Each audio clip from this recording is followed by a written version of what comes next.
शिव पुराण में शिव यज्ञ का महत्व आता है। जीवन में भगवान ने सौभाग्य दिया है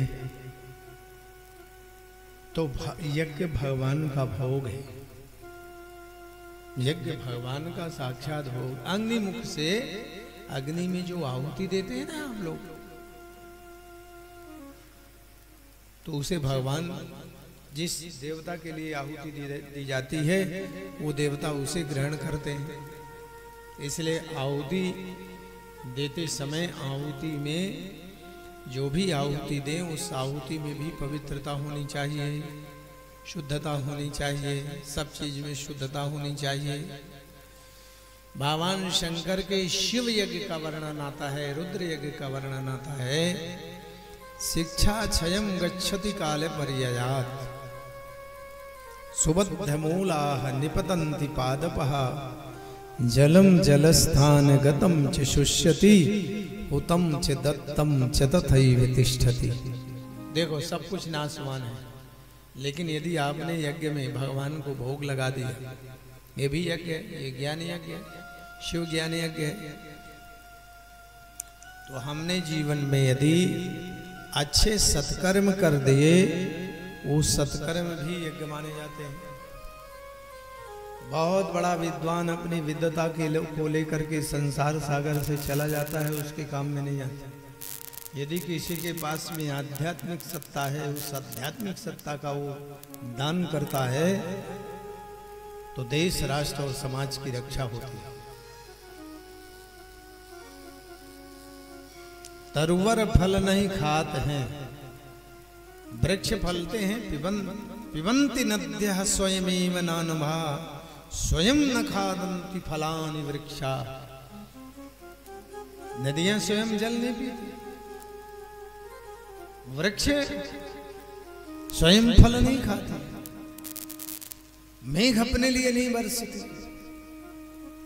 फिर परोपकाराय सताम निभूते। हमें भी अपने जीवन में परोपकारी बनना चाहिए। जैसे वृक्ष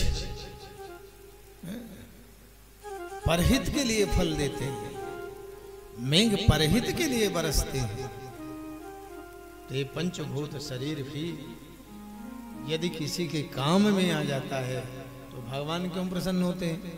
भगवान इसलिए प्रसन्न होते हैं कि जिन्हें हम अपना मान रखे हैं वो भगवान के हैं। हम आप सब भगवान की फुलवाड़ी हैं, और भगवान कहते हैं जो मेरे बाग में मेरे बंदों की आपदा विपदा में रक्षा करता है वो मुझे बहुत प्रिय है। तो अपने शरीर से अच्छे कार्य करना चाहिए। संसार में दो चीजें हैं देवी, जो व्यक्ति के न रहने के बाद में भी रहते हैं। वो क्या है?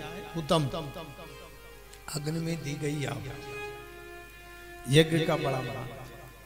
इसलिए विष्णु सहस्त्रनाम में यज्ञो यज्ञ 12 बार, एक ही बार, अनेकों बार यज्ञो। भगवान कहते हैं यज्ञ मेरा स्वरूप है, मैं ही यज्ञ हूं। यज्ञ में जो आहुति दी जाती है भगवान शंकर कहते हैं मैं उसे ग्रहण करता हूं। तो यज्ञ का महत्व शिव कथा में बड़ा बृहद बताया गया है। कभी भी मौका लगे तो शिव यज्ञ में सम्मिलित होना चाहिए।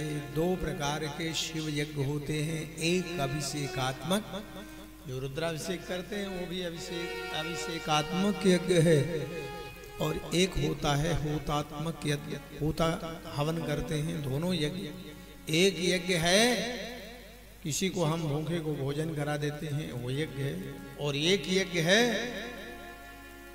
ये ज्ञान है।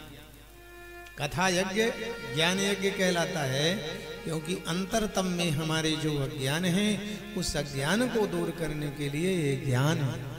इसलिए इस ज्ञान यज्ञ को मानना चाहिए। और किसी ना किसी प्रकार से 24 घंटे भगवान ने आपको दिया है, तो 24 घंटे में कम से कम 2 घंटे भगवान के लिए तो देना ही चाहिए।